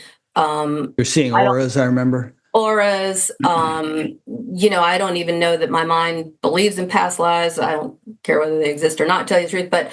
But I remember one time clearly walking behind a woman and just all of her past lives just Huh. flipping through. So all these experiences that can happen when we're cracked open. And I, thank goodness, knew that I wasn't psychotic. I knew this was some kind of opening, and nature would have it, or the universe, or whatever we want to call it, that I got somehow linked up with a psychiatrist that was open to this, which is extremely rare. So I got support, Yeah. which back in those days was hard to come by. There wasn't the internet or anything like that. And I remember you saying that some guy who gave you a ride home from that retreat, if it was that same retreat, was really bonkers after. Yes. Yeah. He was, and he was giving me a ride to the airport from the retreat, and he was just weeping. I mean, I was concerned for our safety in that car because he was weeping so profoundly while he was driving. It had opened up a memory of old sexual trauma that he had not had access to. And, Goenka retreats, at least when I used to go to them, they're very Eastern and not supportive of sort of our Western sort of psychological understanding. And so it's just technique. Other places, like the reason I ended up shifting over more to Spirit Rock was because they held the space for these types of things as well, the emotional, the psychological. Yeah. Huh. Okay, so that brings up an interesting point, which is the whole point of the necessity of proper support and care and caution in an intensive meditation retreat. Generally speaking, I wouldn't advise throwing newbies into a 10-hour-a-day meditation routine or whatever the routine is. It's just too much, too soon, too fast. And I know there have been many casualties from such things. And then second question I have, unless you want to comment on that. I think in general, I would agree. In my case, I had tried meditating, like an hour here or there or whatever. And I had such a monkey mind and, I couldn't get anywhere with it. And my nature too is to dive in all the way. So I just was like, "Oh, I'm going all the way with this 10-day retreat." And so, Yeah. but it was precarious. It was very precarious. And, if you can imagine going through the intensity of medical school while experiencing these states, where I didn't know time or space, didn't know, here I am supposed to be asking patients, what's the date? I don't even know the year, the nothing. I don't even know what a date is, So and then juggling all the left brain stuff, having to study and all night and this and that. And it was very intense. But in retrospect, my sense is that the intensity of medical school kept me grounded in the world and kind of balanced that out. But boy, it was a pressure cooker. I can imagine. Yeah. Another question I had is, let's say that there existed facilities where people could go if they were depressed or having difficulties, but they were also a spiritual seeker. And like 5 minutes ago, you're talking about the value of medications as a supplement to spiritual practice or whatever to help get you through rough periods. Do you think that under such care, medication could be foregone, and that there could be actual spiritual practices or some kind of methodologies to kind of get you through depression or these other difficulties without chemical aids? Or do you think that even there, medications would be an important, part of the protocol? It depends on the person. Mm-hmm. If the depression is deeply ingrained in the nervous system, then medication can be a real support for further deepening. Yeah. It's not a bad thing. Medication, it's not like we need to try to avoid it at all costs. But there are many people who that energy shifts with meditation or even just with therapy, just sort of addressing the psychological aspects. So I don't think there's a hard and fast rule about it. I think each person is unique in their biochemistry and their genetic predisposition and their history of trauma, all of that. Yeah.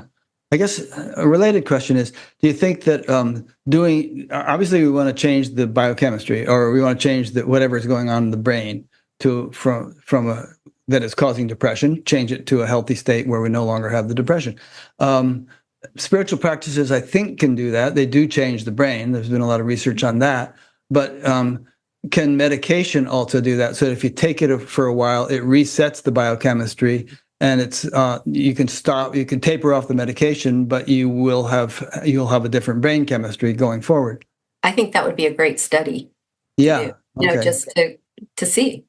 Yeah. What we do know from research in general, but this is without necessarily somebody, utilizing spiritual practices, is that if someone goes off of medication too soon, they typically get depressed again.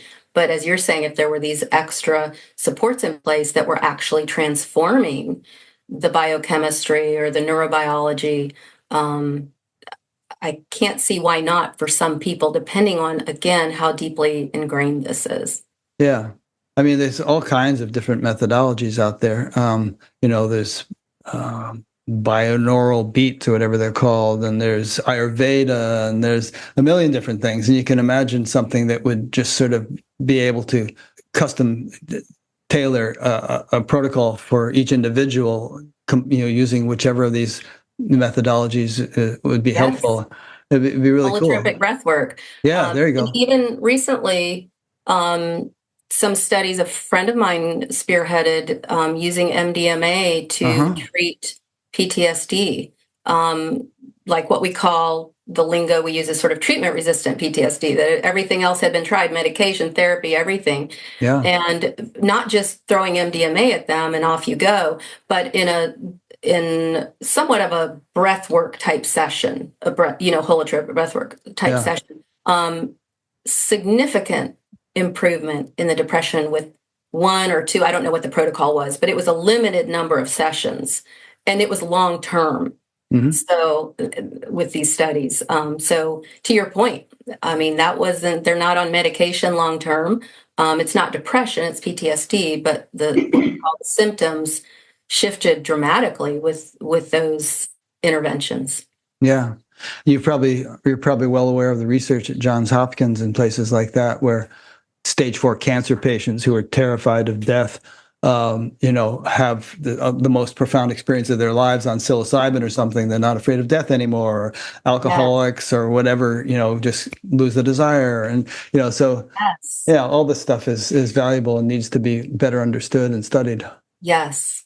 And while we're still on this topic, I just want to mention, Adyashanti announced when he retired that he had, been through a lot of traumatic experiences, particularly regarding from his health situation, I think, a lot of pain, and that he was actually taking some anti-anxiety medication to help him through that phase, which was one thing I always liked about Ajay, is he just tells you the truth. Yes. And, that could be very helpful to people, that a role model like him would admit to doing that. Yes, absolutely. Yeah. Yeah. All right. A question came in. Irene says, here it is. This is from Corin Turgeman in Israel. I'm going through Kundalini awakening last 5 years, and also diagnosed with ADD, attention deficit disorder. That's ADD. All right. I'm currently first year of academic studies, and I wonder if I should take medication for ADD like Ritalin. I don't know how it may affect the energetic phenomena of Kundalini. Good question. Thanks for sending it in, Corin. Wow, that's a really good question. And I guess I don't feel real comfortable giving medication advice without being able to talk to you a little bit more, Corin. But there are different medications for ADD. There are the stimulants that are sort of more potent, like you mentioned, Ritalin, Adderall. But there's a few that are gentler and are not stimulants, including Strattera is one of them, one of the oldies but goodies. So I would, I would just tune into having compassion for yourself. If you're going into this academic setting and experiencing this kundalini energy at the same time, that's really intense. If you feel it's best for you to try to navigate that without medication, then go for it. But if you start feeling like it's just too intense or you need extra support with the ADD, just so that the academics aren't terribly problematic, then you might want to try medication. It doesn't mean you have to take it forever. And I don't know, I'm not knowledgeable enough to know whether medication interrupts Kundalini. In my experience, when I took medication, my spiritual for depression, so ADD, different thing. My spiritual journey deepened as a direct result of being able to sort of get off the train tracks of these loops that my mind was taking. So I wish I could be more specific. I don't know if ADHD medication would interrupt the Kundalini process. I don't think it would, but I don't know that for sure. Okay. Would you be open to having paid sessions with people like that around the world who, would like to speak to a psychiatrist who has a spiritual orientation? And I don't know what the legalities of that would be or anything, but are you maxed out and wouldn't really be interested? No. I'm right now, life is sort of shifting in a different direction with the book out and stuff. So I'm opening to different work in the world, if you will, or different ways of being in the world. That I am limited, unfortunately, because of the MD. I'm only able to work with individuals who reside in the states that I'm licensed in, which is South Carolina and California.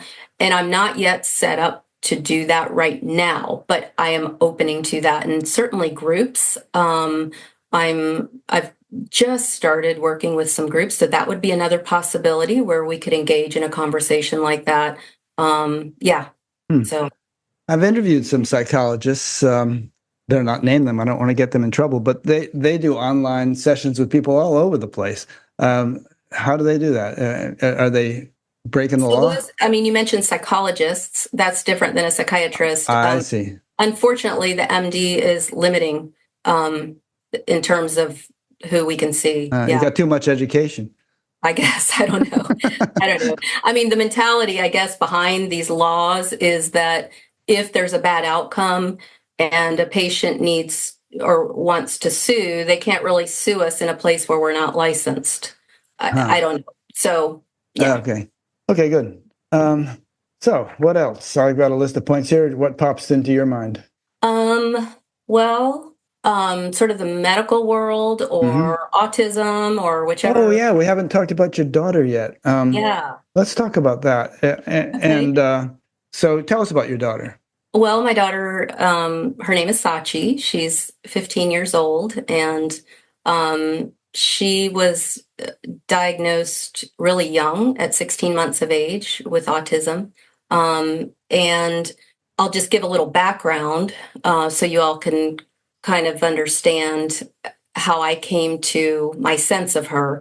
I always sensed that she was this exquisitely sensitive being, and it certainly manifested physically for her.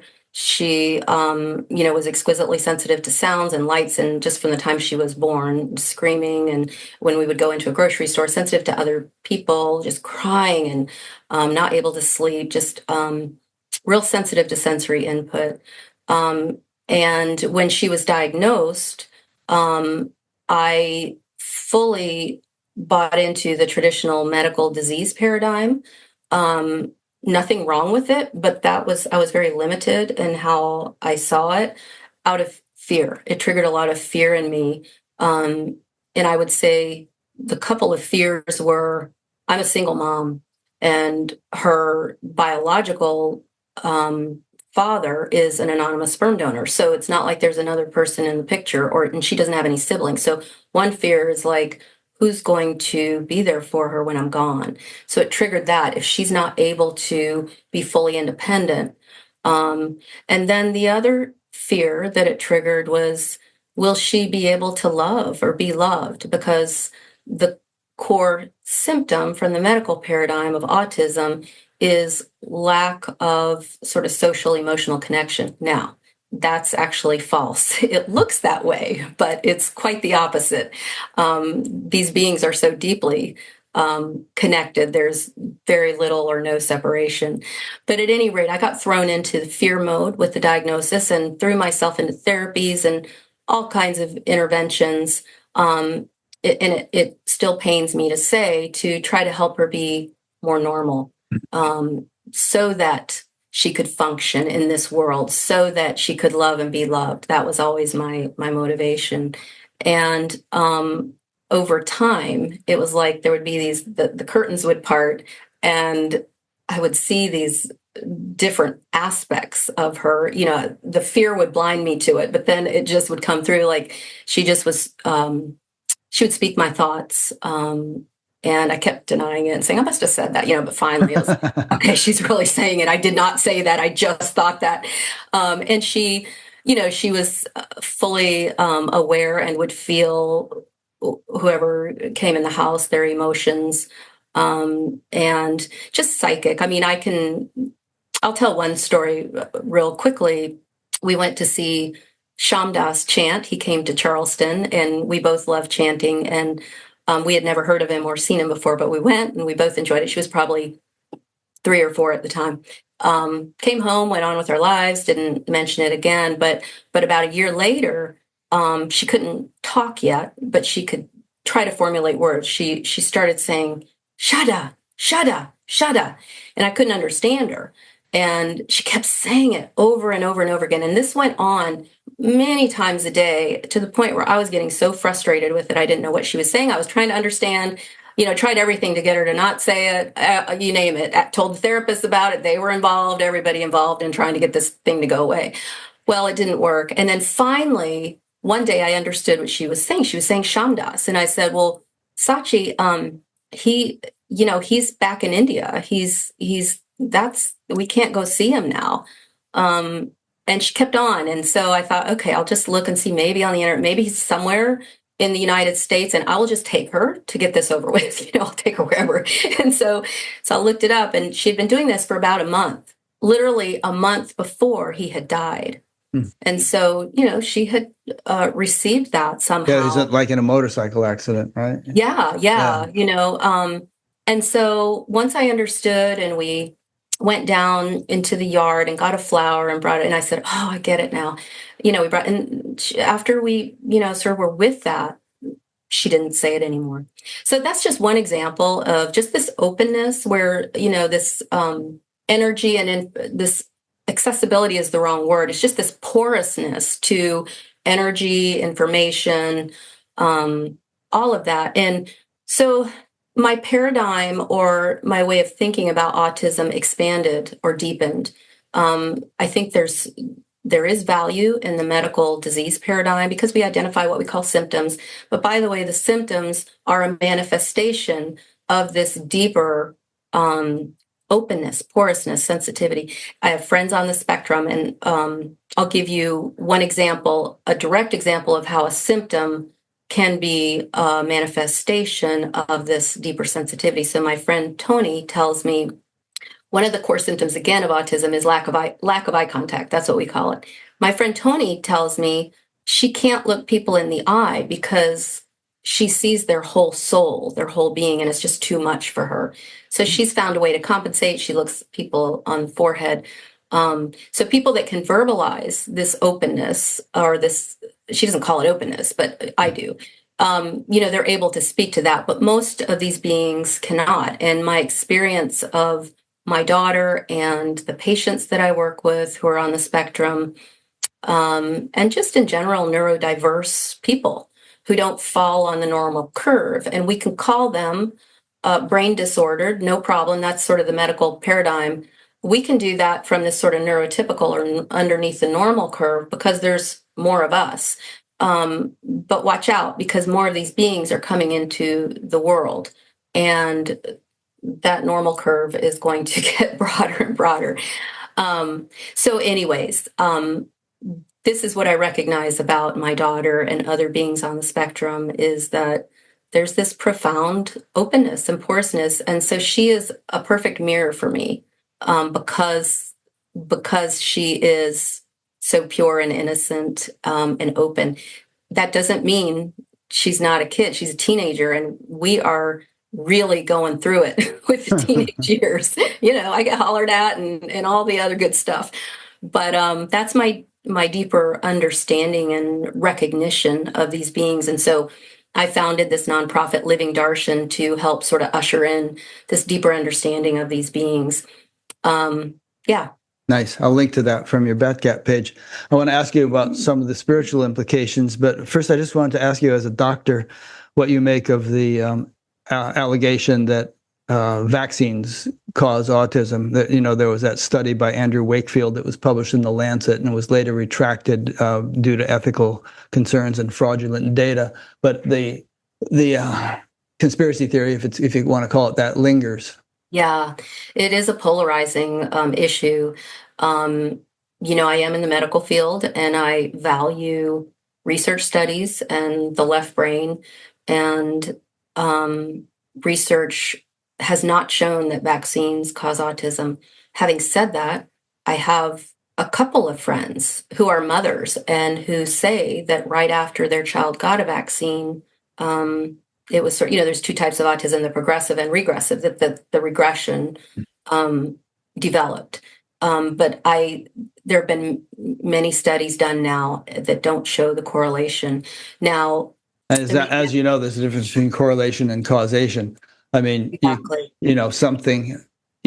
People have heart attacks all the time, and sometimes after getting a COVID vaccine, somebody has a heart attack. Now, was it caused by the COVID vaccine, or exactly, were they just due to have one? Yeah. Yeah. Now, there might be other factors involved, like my daughter has a genetic issue. And so along with that is the autism, but also immunosuppression. And so she can't get live vaccines. So there may be other factors involved that sort of affect vaccines. But all right, that's my medical take on it. And again, okay. I acknowledge my medical left brain bias with that. But yeah. Yeah. Well, I didn't want to spend a lot of time on that, but I just wanted to see what you thought. Yeah. So this is interesting. Now, so you say there are more of these kids coming in.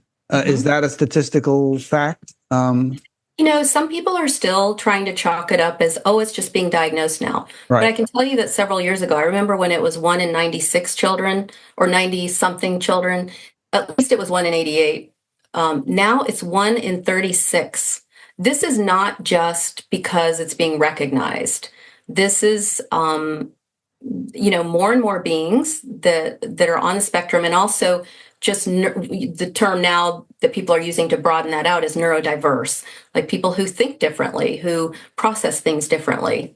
Yeah. Are coming in. There's no doubt. And I have a friend who's really into human design, which I don't know a whole lot about, but he tells me that the guy who started that way back in the 70s or early 80s foresaw that these beings, he didn't call it autism then, would be coming in. And I have another friend who's very psychic and communicates with nonverbal people on the spectrum and verbal, but they tell her they're here to shift the consciousness, human collective consciousness. And as we touched on yesterday, Rick, the symptoms make sense if we think in terms of these exquisitely sensitive beings who are vibrating at a frequency that's much faster. It's not, it's not, none of this is better or worse. I'm not saying that, but they're vibrating at a higher frequency than our collective consciousness on this planet. Uh-huh. So they come in these bodies in this kind of grosser realm. And of course it's hard to function. Of course it's like, and it really is like they're coming from another realm. I mean, my daughter, I mean, there's so many things, like they don't understand social etiquette. And I mean, you can teach it over and over, but they just can't learn it. And my daughter too, like, I mean, I'll just share this. She just doesn't understand the need for clothing. And, would that we all didn't understand the need for clothing. Like, she runs around naked and doesn't understand that when there's people here, we need to keep our clothes on. And so, the way I try to explain it to her is, well, we live in a culture, a society where, there's certain rules and we kind of have to live by them. So one of my jobs as her mom is to help her learn how to live in this realm. So it's not like I'm changing necessarily what I did when I was driven by the fear, right? Because I'm still supporting her towards independence. But what she is doing, her role here, even though she's not verbalizing it, and others on the spectrum, this is my take, it's a paradigm, I get that, but is that they are here to shift the collective energy of the planet. Yeah. So, and I'm open to anything, critique of that perspective as well. When I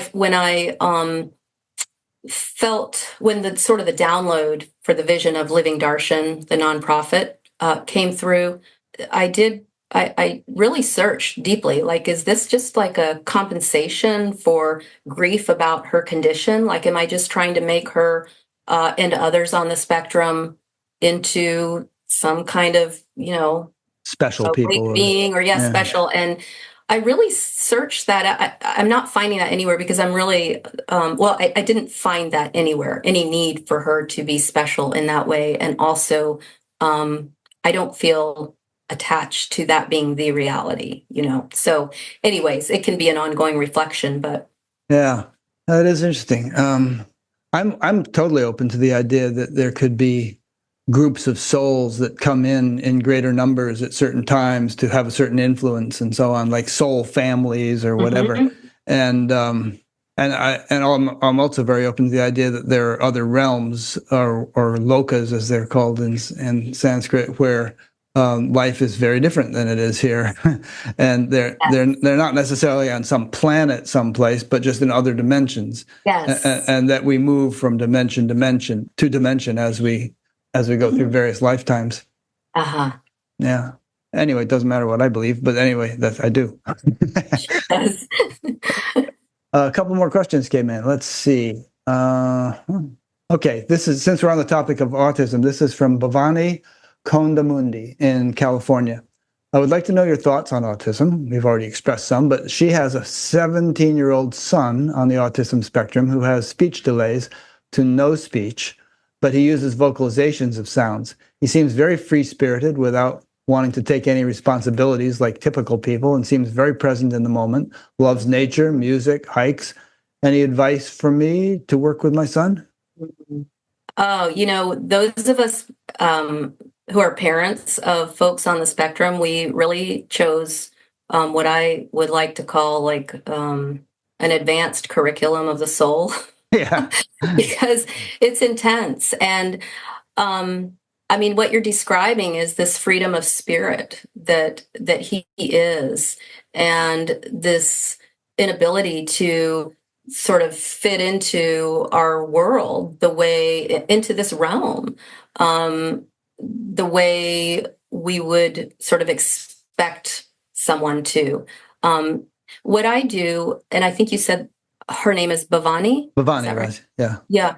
What I do, Bhavani, is I recognize my role in supporting Sachi in learning how to be in the world. And I do that. And it's a lot of work and it's hard because it takes a million times more teaching, and things just don't come naturally to these beings that would come to others. So it's hard, but I just keep doing that. In truth, I'm not going to say that, but I just keep doing that in my role as her mother. At the same time, realizing and recognizing this depth of her being. And that recognition, that really seeing her, allows her to bloom even more. I don't really know how to put that into words, but I can see her spirit expanding. Yes, we That's want what them you to were be. saying in the beginning. You were saying people have this need to be seen. Yes, it's Yeah. universal, it's universal. So when I recognize that in her and mirror that back to her, not necessarily through my words, but just the awareness of it gets transmitted, our recognition of who they are, just like when we're with anybody. It's just kind of everything's amped up, exponentially with folks on the spectrum because the intensity of their energy, um, but maybe just really keeping in mind and recognizing with your heart your son's beauty, and that while we want our kids to function in this world, there's a greater there's a deeper intention for, I've realized, for my daughter. She has her purpose in this world, and what we're trying to do by making them more functional in the world is sort of superficial. It's necessary, but it's on the surface. It's necessary and intense and hard. But holding the space for this deeper understanding, even as you're working with your son, and I'm sure it's frustrating. He's not taking responsibility. You want him to be independent.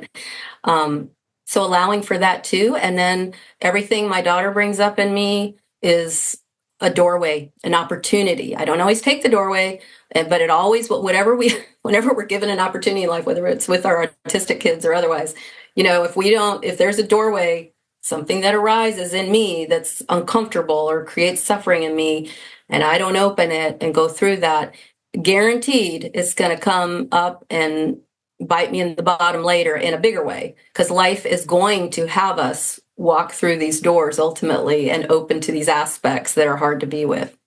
So I got off on a tangent there, but That was a good tangent. yeah, but Bhavani, my heart is with you. It's hard. It's really hard. And there's no solution. But just know that you are partaking in an intense soul's curriculum here. Nice. That's good. Okay, here's a question unrelated to autism from Ahmad Lakman in South Africa. His question is, I'm going through a Kundalini awakening the past 5 years and battling with sexual transmutation. I don't know quite what he means by transmutation, but maybe you do. Change.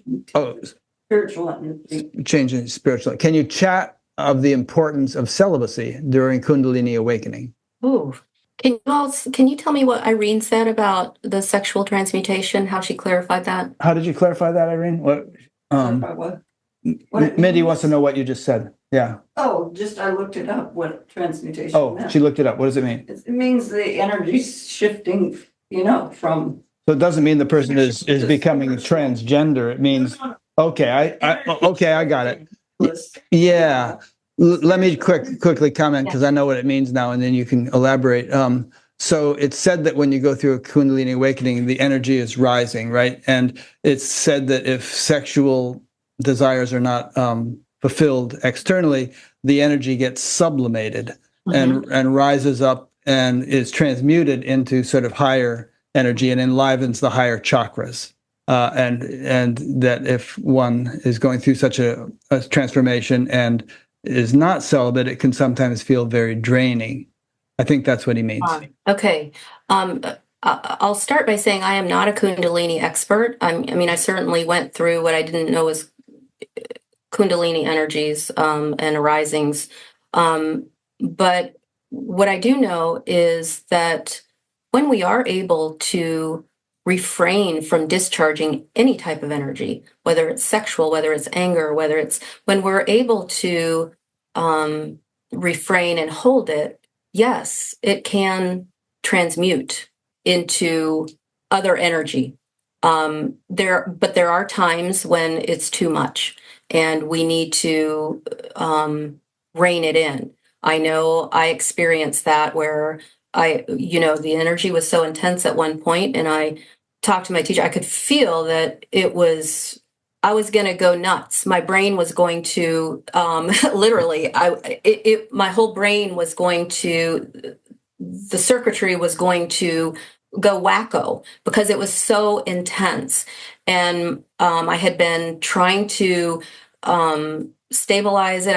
I don't eat meat, but I was trying to eat meat. I was running, I was doing all that stuff to try. I wasn't going to satsangs. I was trying to, because I was afraid for my Trying daughter. to ground yourself. Yeah. Ground myself because I was afraid I would become permanently non-functional because it was beginning to damage my nervous system.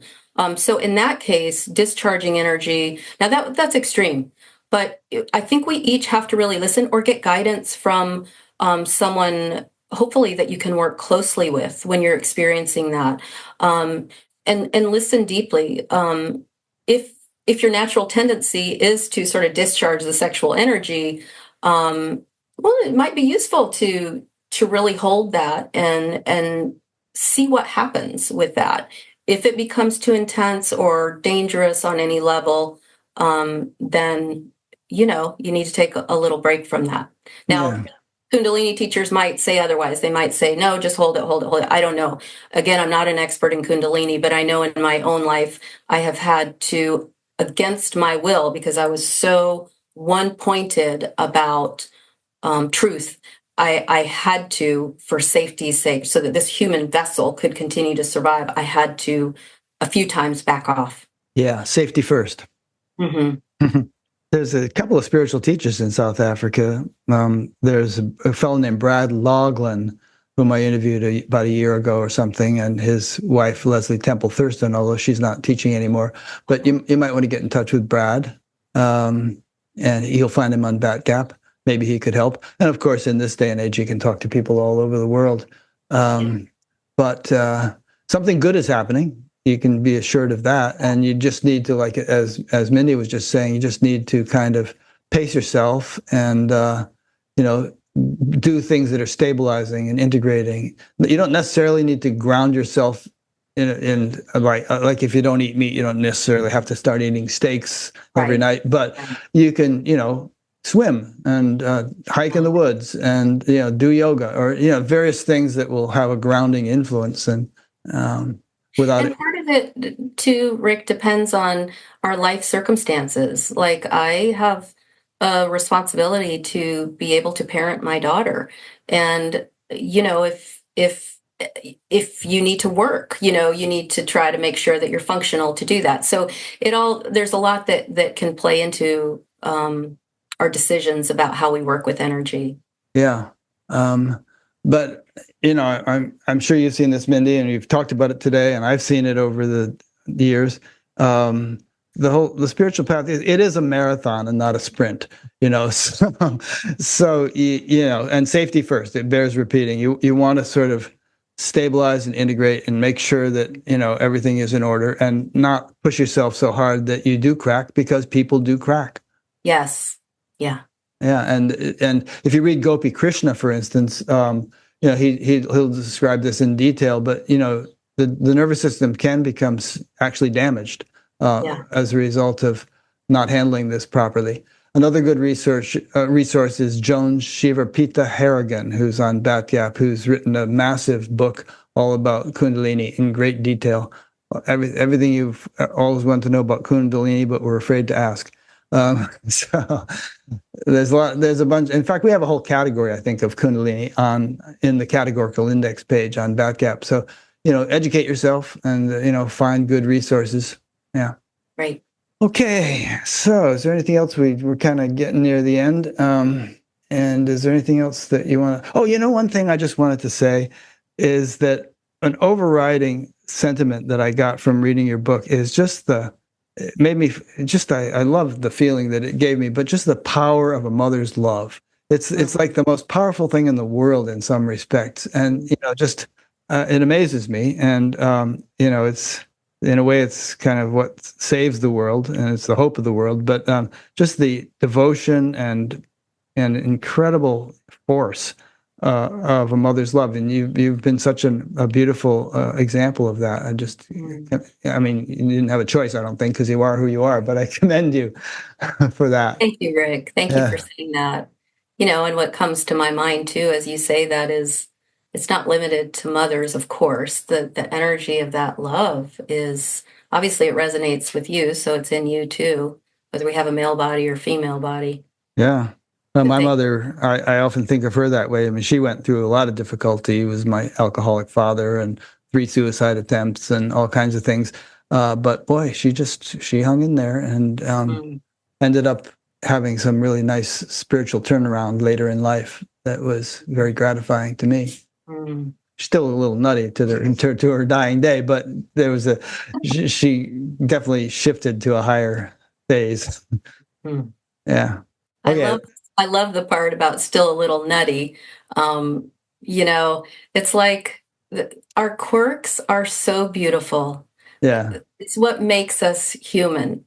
So, the mental criticism and I got to get rid of this, got to get rid of that. It's like, delight in it. Just you can go down that mental track or whatever, but it's just, I mean, I just love my quirks, and I love quirks in others. That's why I chose to be a psychiatrist, of course, because I love quirky people. You're a quirk But junkie.